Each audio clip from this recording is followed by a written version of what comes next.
So Jesus' favorite teaching tool was to tell a parable. And maybe the reason why he used parables so often was because in their very nature, a parable is a metaphor.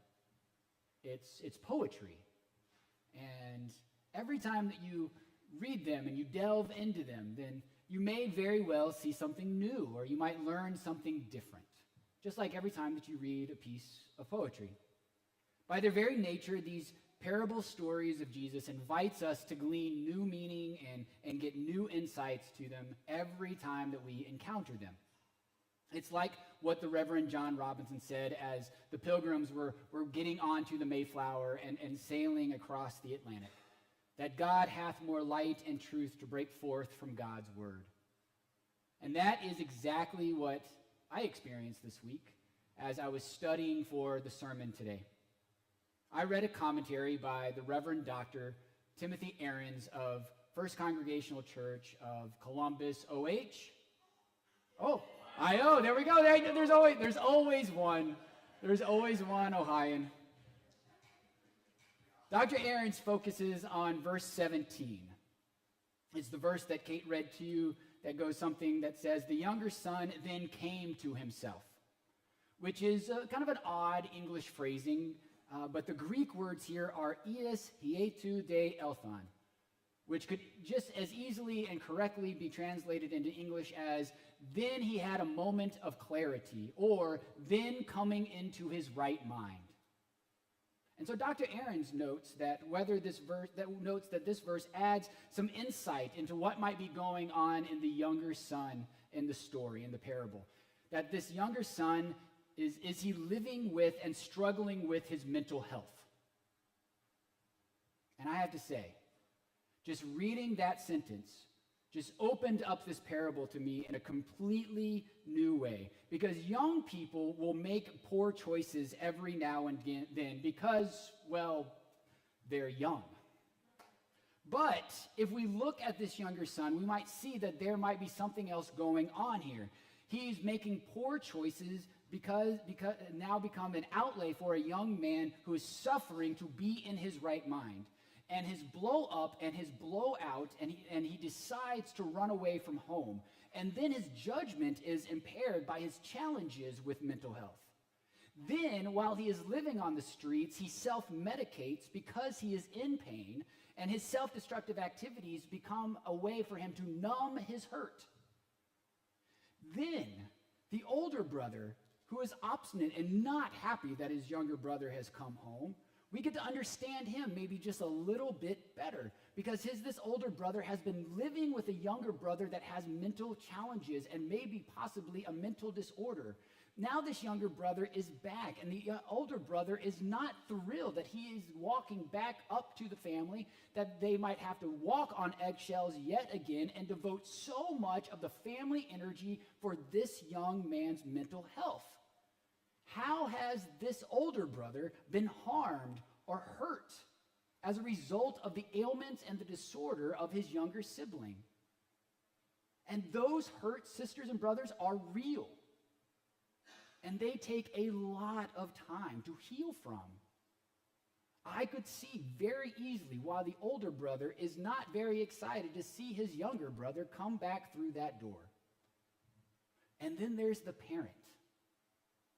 Ever patient, ever loving, ever empathetic to the suffering and the pain that his child is going through. His love for his son, both of his sons, is unconditional, and there is so much grace and support that this father provides, and it is extraordinary. This father is so relieved to see his younger son come home safe and sound. His younger son coming back is an answer to prayer. And how this father has been so patiently and lovingly talking to his older son. He understands what his older son is going through and the reservations that he has that are grounded in real hurts and harms. But he tries to convince his older son and rationalize with him and talk to him about how this is a joyous moment that his younger brother was lost and is now found. And I find so much courage and compassion of the Father to be an extraordinary example for us to live by. And all of that is through reading this commentary by Dr. Ahrens.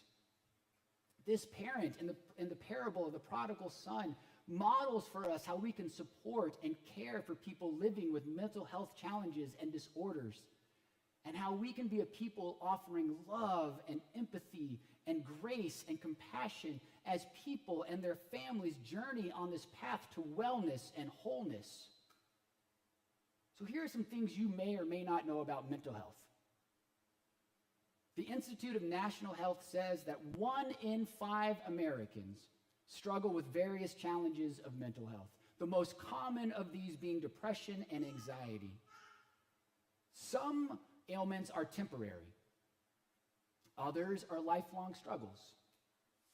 Some present themselves very early on in life.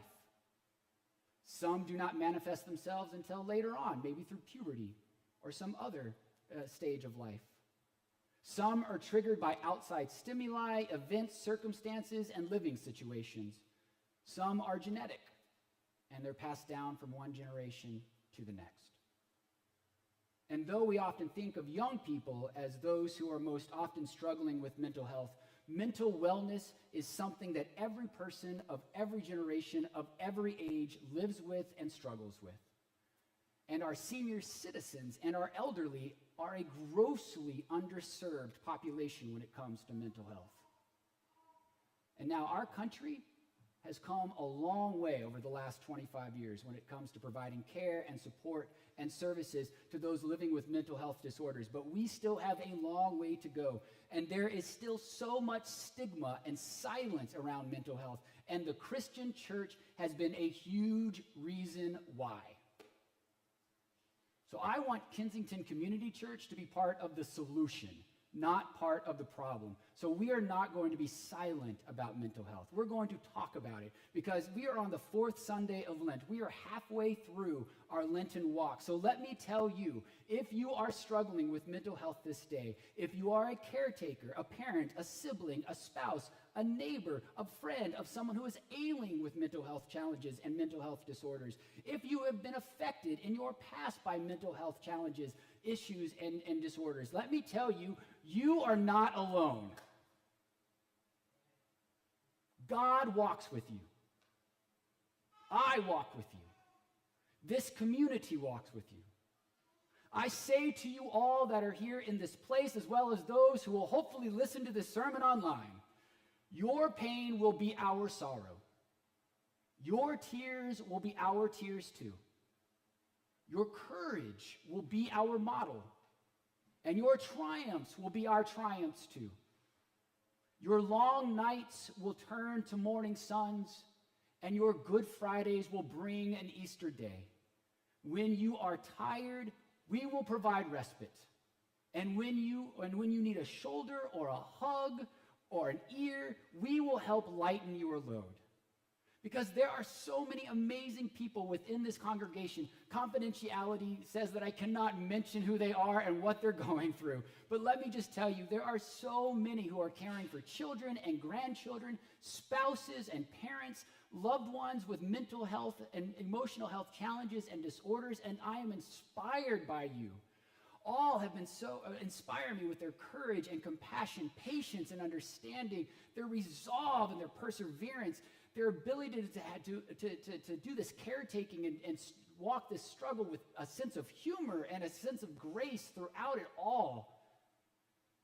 And there are those of us who take medication. And there are those of us who see a counselor on a regular basis. And let me tell you, there is nothing wrong with that. Let me say that again. There is nothing wrong with that. It's because sometimes we all need a little assistance.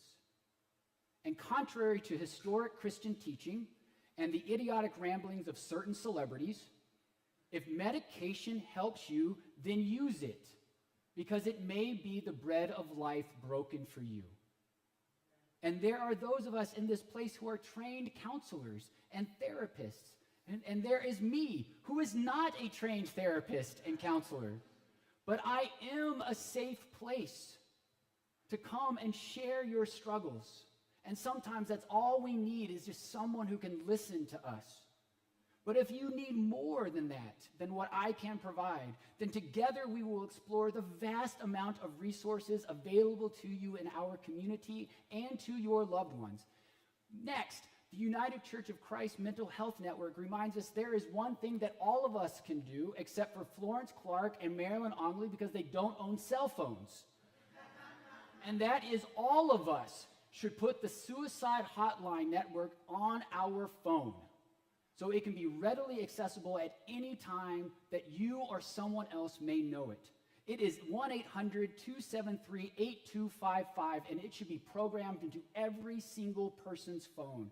For you never know when you might be in a situation where you might be, the most Christ-like thing you can do is dial up this hotline on your phone and give it to someone to talk to someone. Or that you might be in need and someone on the other end of this phone might be Christ for you. Why is it important for us to talk about mental health?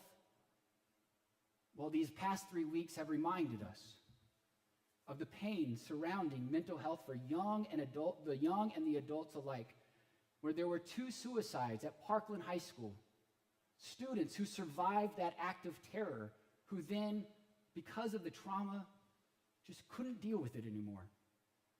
And of a father whose daughter was taken in the act of terror at Sandy Hook Elementary, who could not deal with the grief anymore.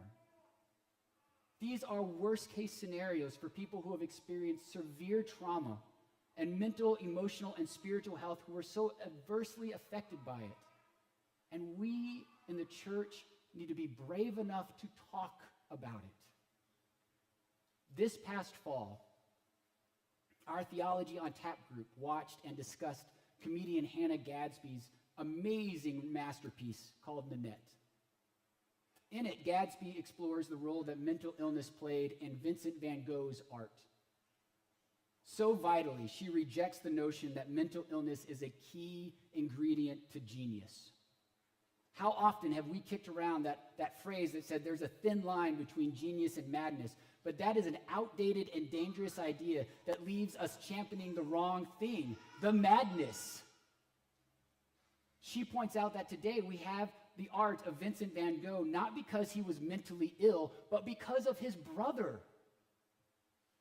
Vincent van Gogh's brother, Theo. Theo, too, was an artist. Like Vincent, they actually entered the academy together and worked under many of the same Dutch masters, honing their craft. But unlike Vincent, Theo didn't suffer from mental illness. He was never hospitalized. He was never institutionalized. And when he died, he did so surrounded by family and children in a middle-class home.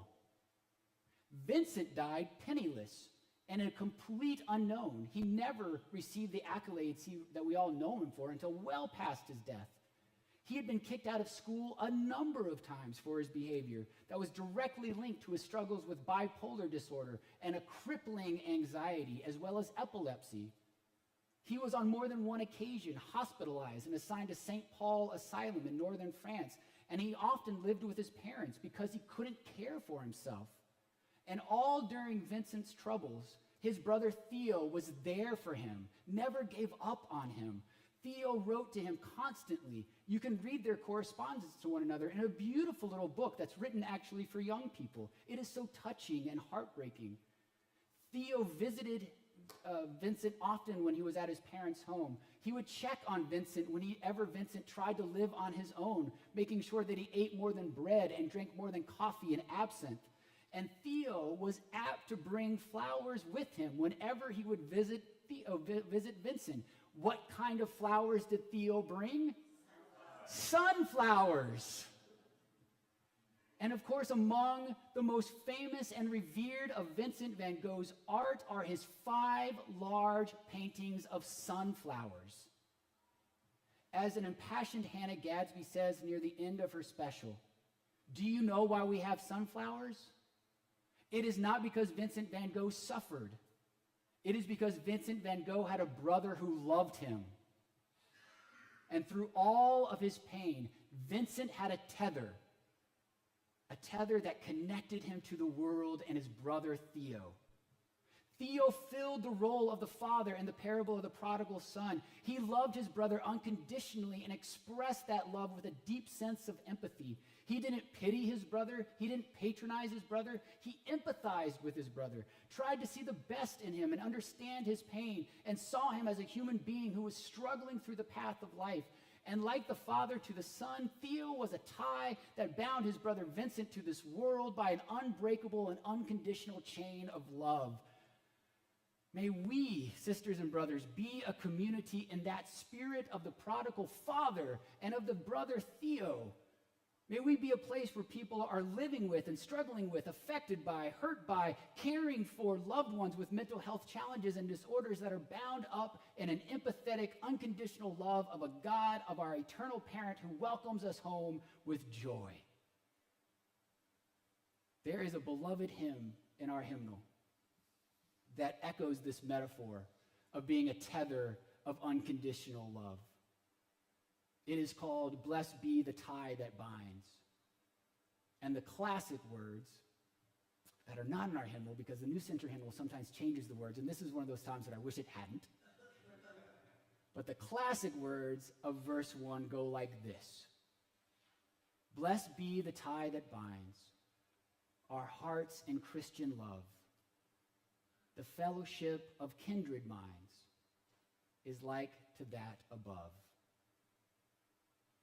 This hymn tells us of an eternal truth, that there is a power greater than us, that is available to us, that we can trust, and that gives us comfort and strength, guidance and support, courage as we face life's difficulties, and we persevere.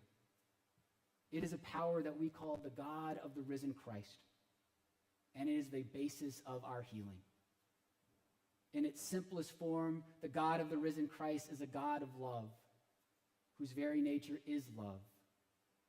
And you and your loved ones are held by this amazing love that can bring us into our right mind, give us a moment of clarity, and welcomes us home with joy.